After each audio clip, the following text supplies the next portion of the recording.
This video is sponsored by Storyblocks. You can find the link in the description. Pricing your motion design work can be very difficult. It can be the difference between making a lot of money and making very little money. So there are 4 main ways you can price your work, and they are by hourly, by day rate, by project, and also by value. Obviously, hourly and day rate are both charging for the time you spend on the project, so technically these could be counted as one. But which one is right for you? Well, today we're going to find out.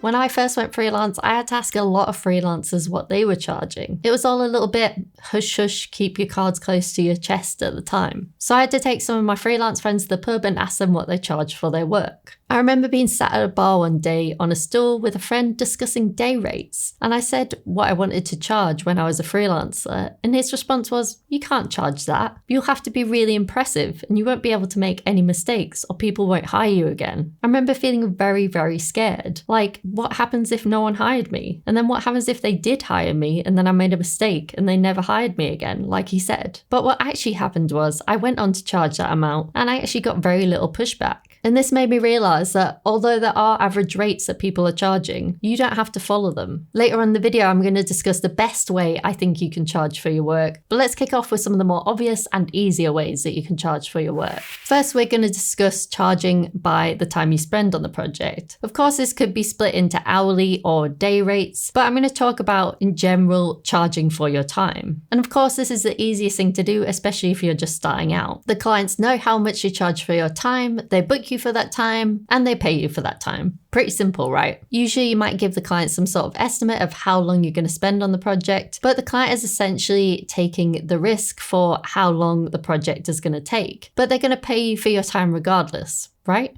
Well, yes, most of the time, but I actually have a story about that later as well. So let's assume that the client will actually pay you for the time you spend on the project. So this is obviously a pro of charging for your time. However, a con of charging for your time is if you're actually fast and you complete the project faster, which should be a benefit to the client, you actually get penalized and you get paid less for the project. So this brings me to the second way of pricing your work, and that is by project. So as opposed to charging for your time, if you charge per project and the project gets done quicker, then you still get paid the whole project fee. So this is a big pro of charging per project. However, you will take on the risk that the project isn't going to run over. So that's why it's really important to always have a scope of work or a statement of work in place, because then if the project goes out of scope and you need more time, you can usually ask the client for more money. But it's really tricky to create a statement of work, and you've got to make sure that you have all the deliverables in there and that you set clear boundaries with the client. If you want to learn more about this, I've got a video about how to create a statement of work and a free template. I'll leave the link below this video in the description. I want to dive deeper into project fees and the best way to price your motion design work. But first, let's talk about something that can actually help you to make more money and to save you time. And that's this video sponsor, Storyblocks. Thank you so much to Storyblocks for helping us to continue to make videos just like this one. With Storyblocks, you can get unlimited royalty-free assets to not only help you make better projects, but to also save you time and to make more money. And you don't need to worry about any copyright issues. Instead of paying one-off fees for every single music track, sound effect, images, and footage you need, you get unlimited stock media for one predictable subscription cost. Storyblocks' curated stock library has everything you need to create high-quality animations and videos in one place, with over 1 million 4K HD footage, templates, music, sound effects, images, and much more. It's so easy to use, and they have a great plugin for After Effects and Premiere Pro, so you don't even have to leave the software to download assets to your projects. Get started with unlimited media assets at one set price. Go to storyblocks.com/motionhatch.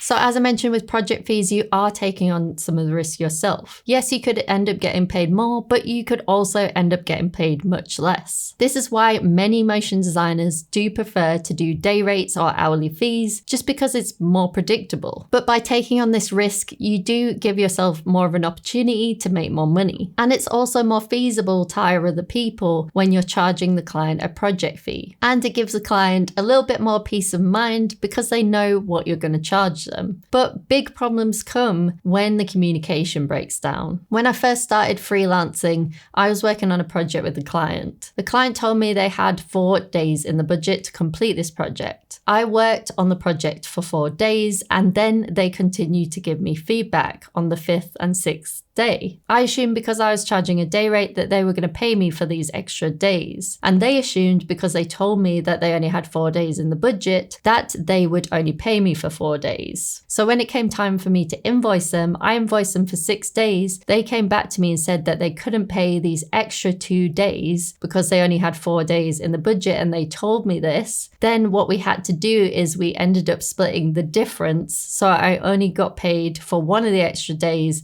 and I lost a whole day's worth of work. If I had communicated with them earlier, potentially on the 4th day or even on the 3rd day, saying that we only had 1 day left, I might have actually got paid for the 5th and 6th day as well. So I really recommend you talk to your clients frequently and communicate clearly. And if you're going to go over the budget, you should tell them beforehand so that you can negotiate some extra time for you to work on the project. This way, you're much more likely to get paid extra for that job. So far, project fees seem like the best way to charge for your motion design projects. But I still think there's some sort of limit on project fees because I feel like you need to have an explanation for what you're charging the client. And this is where the third way of pricing your work comes in. And this is value-based pricing. I first heard about value-based pricing from Blair Enns. Now, he has a fantastic book called Pricing Creativity, and I'll leave the link below this video in the description. We also did a podcast with him, so I'll leave that link there too. In Pricing Creativity, Blair states that you should always price the client and not the job. The easy thing to do is charge everybody the same price for the same thing, but there is no greater mistake in value-based pricing. This is a quote from Pricing Creativity. So with value-based pricing, you charge a client based on the value that you provide to them. If, for example, you charge a client $10K for a 1-minute animation, if they made $20K of sales from that animation, you might feel like that price was fair for the animation, if not a very good price. However, imagine you charge another client $10K for 1 minute of animation, and then you find out they made $1 million